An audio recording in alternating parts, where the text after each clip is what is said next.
السلام عليكم حبايبي، شلونكم؟ شخباركم؟ يا رب كلكم تكونون بخير وصحة وعافية وراحة بال يا رب. خلينا نبتدي الفيديو مالتنا بالصلاة على محمد وعلى آل محمد بنية قضاء الحوائج. اللهم صل وسلم وبارك على محمد وعلى آل محمد.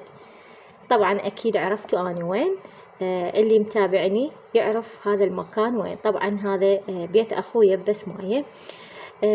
اليوم اجيت، بس قبل لا اجي ما شاء الله مرت اخويا مصورت لي هيك مقتطفات، يعني روتينها اللي بالشقة.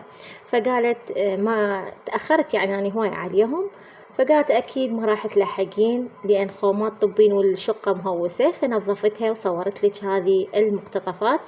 ولو هي قليلة بس عاشت إيدها، ويا رب يعمر بيتها ويحفظها ويحفظ زوجها وأولادها يا رب. ومنا يبتدي الفيديو مالتنا. طبعا كانوا عازمين بيت أخويا. هنا صارت منافسة على الطبخ، من اللي حيطبخ، أني لو الوالدة، الله يحفظها ويحفظ أمهاتكم ويرحم الميتين منهم. فهنا صارت تحيز بيني وبين الوالدة. هي تقول لي أنتي أطبخي لأن أنا أحب أكلك، وأني أقولها لا أنتي أطبخي لأن أحب أكلك.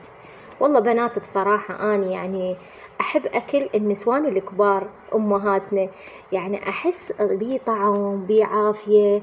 يعني والله بنات حتى من أكل يعني مثلا من إيد مرية كبيرة هي طابخته، ما أحس بوجع معدتي أو بقالوني، يعني ما شاء الله أحس كل العافية بإيدهم. فهنا أني قلت لها مستحيل أني راح أطبخ، أنا عاجبني طبخك.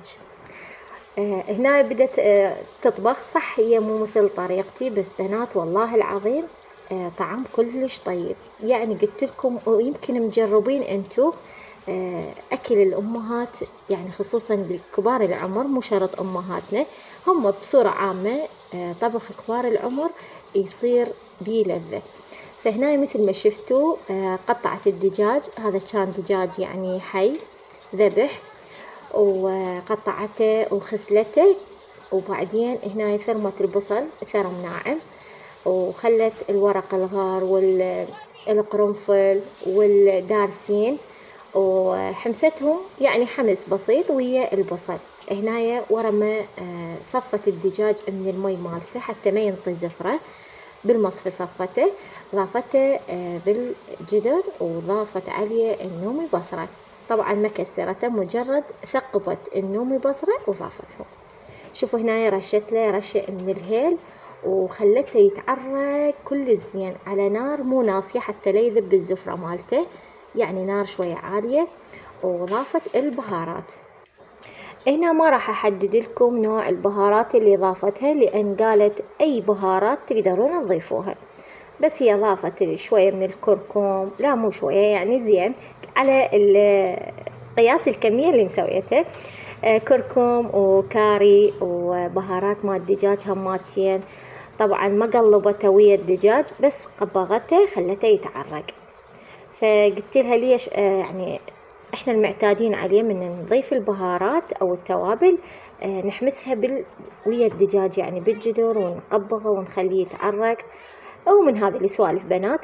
بس هي لا، خلت البهارات وبعدين خلت الجدر يتعرق، وبعدين ضافت عليه المي وبس. شوفوا شكلها شلون يعني يشهي بنات. لو شايفين الطعم مالتها كلش طيب. وهسه راح تبلش بالحشوة مال البرياني.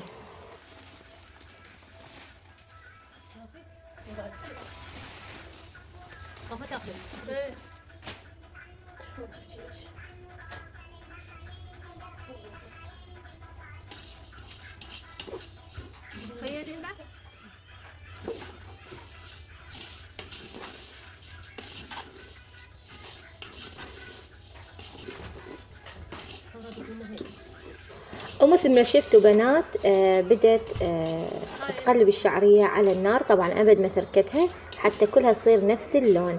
وبعدين ضافت لها مي استوت، وبعدين ضافت عليها المكونات الثانية، البازاليا والجزر أي يعني شغلات أنتوا تحبون تضيفوها على الشعرية. وضافت عليهم فقط بهارات البرياني.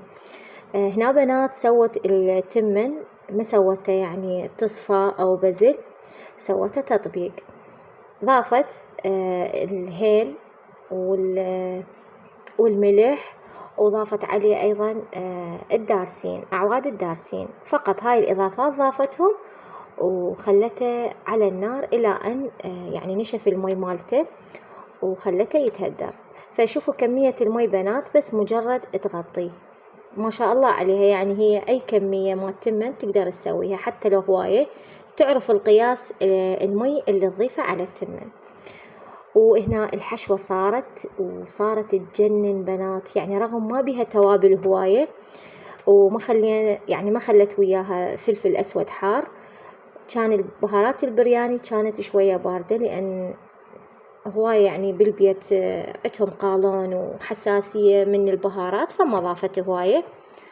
وكان أيضا رادوا يوزعون للجوارين، كم ماعون طلعته ثواب، ربي يجعله واصل إن شاء الله. هنا بدينا نصب بالمواعين، ويعني كنا تعاوننا وساعدنا بيناتنا، اللي يصب التمن واللي يضيف الحشو واللي يضيف الدجاج، والأولاد يوزعوا للجوارين.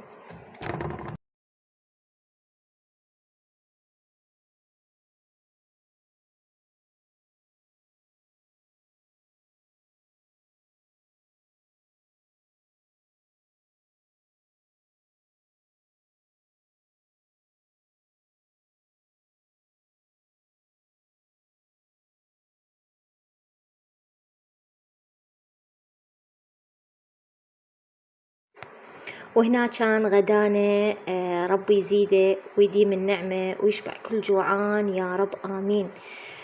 هنا ورا ما كملنا الغداء والشاي المعدل أكيد من إيد الغالية زوجة أخويا، شربنا الشاي وما شاء الله قعدنا وسولفنا، وكانت أحلى لمة بيت أخويا. لهنا ونختم الفيديو مالتنا. إن شاء الله عجبكم، وإن شاء الله ألتقيكم بفيديو ثاني بنات. لا تنسون اللايك والاشتراك فضلا وليس أمرا. أستودعكم في أمان الله وحفظه، ومع ألف ألف سلامة.